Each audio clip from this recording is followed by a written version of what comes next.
কি 8 বছর তো প্রায় ওয়াচ করেছি, এখন চিন্তা ভাবনা আছে যে সিনেমা অঙ্গনে অভিনয় করা। আর নয় হতাশা, আর নয় ব্যর্থতা। আপনি কি সিনেমায় অভিনয় করতে চান? অবশ্যই। তাহলে আর চিন্তা নেই, আজই চলে আসুন আমাদের এই হুজুরের কাছে। ওহো, এ তো এখন আর হুজুর নাই। পাঞ্জাবি পায়জামা বাদ দা শার্ট প্যান্ট পরে টিকটকারদের মতো চুল গো কালার করে এখন সে টিকটকার হয়ে গেছে। সুপারস্টার হওয়া যায় কিনা বলেন কি? সে এখন সিনেমায় ঢুকবো, শাকিব খানের মতো স্টার হইব, রাজকুমার টাইপের সিনেমা বানাইব। আর হ্যাঁ, এটা আমার কথা না, এটা তারই কথা। What's up bye brother, this is Ravi, welcome back আর কবিডি। সো গাইস, নতুন একটি ভিডিওতে তোমাদের সবাইকে স্বাগত। আজকের ঘটনা কি? নেশা, ভাইরাল হওয়ার নেশা মানুষকে এতটাই পাগল বানায় দেয় যে মানুষের জ্ঞান বুদ্ধি মাথা থেকে একবার পাছায় নামায় নিয়ে আসে।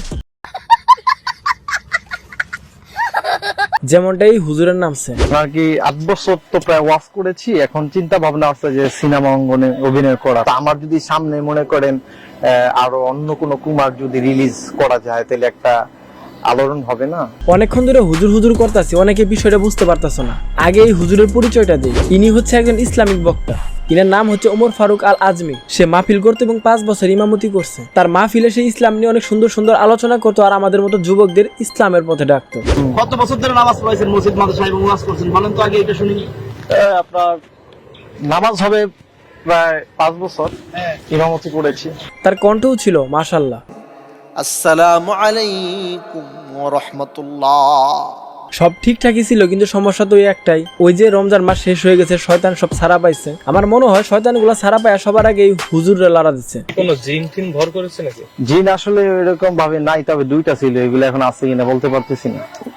2টা জিন ছিল? 2টা জিন তারা কি ছিল। আপনাকে প্ররোচনা দিছে, কুমন্ত্রণা দিছে? তারা মাঝে মাঝে দিত আর কি। তারপর ইনার মাথায় ভাইরাল হওয়ার বুঝ জাগছে। ইমাম থেকে টিকটকার হয়েছে, টিকটকার থেকে নায়ক হইব এবং রাজকুমারের মতো সিনেমা বানাইব।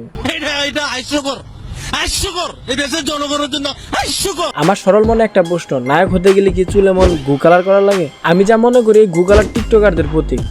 তোমরা কি মনে করো? আপনার মতো একজন ইসলামিক বক্তা কি করে এই ধরনের কাজ করতে পারে? হুজুরদের বদনাম করতেছেন। আপনি একজন আলেম হন, আপনি মাদ্রাসার লাইনে পড়ে আপনি টিকটকের জন্য আপনি চুল কালার কইরা মানুষের বদনাম করতেছেন।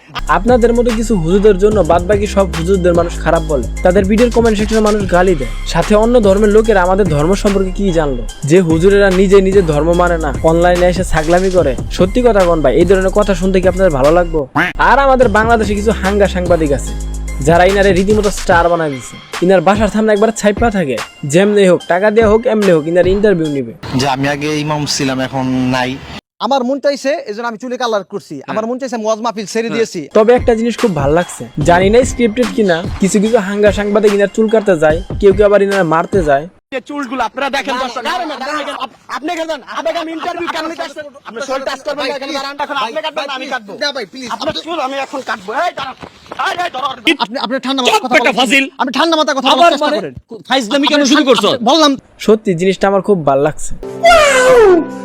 কিছুদিন আগেও একটা হুজুর এরকম শুরু করছিল, কিছুদিন টিকটক কইরা আবার ইসলামের পথে ফিরে গেছে, এখন আবার নতুন করে এই হুজুর শুরু করছে। এদেরকে কি করা উচিত জানো? এদেরকে রাস্তাঘাটে পাইলে 2 গালে 5 আঙ্গুলের ভালোবাসা লেপটাই দেওয়া উচিত। যেন এরকম কাজ করার আগে 2 গালের ভালোবাসার কথাটা মনে থাকে।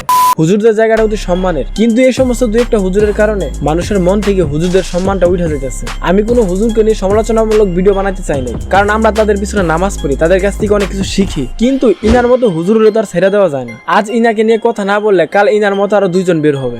সো আজকের ভিডিওটা এই পর্যন্ত। যদি ভিডিওটা ভালো লাগে থাকে তাহলে ভিডিও একটা লাইক দিয়ে চ্যানেলটা সাবস্ক্রাইব করে পাশে থাকা বেল আইকনটি অন করে দিবা পরবর্তী ভিডিও নোটিফিকেশন পাওয়ার জন্য। আল্লাহ হাফেজ।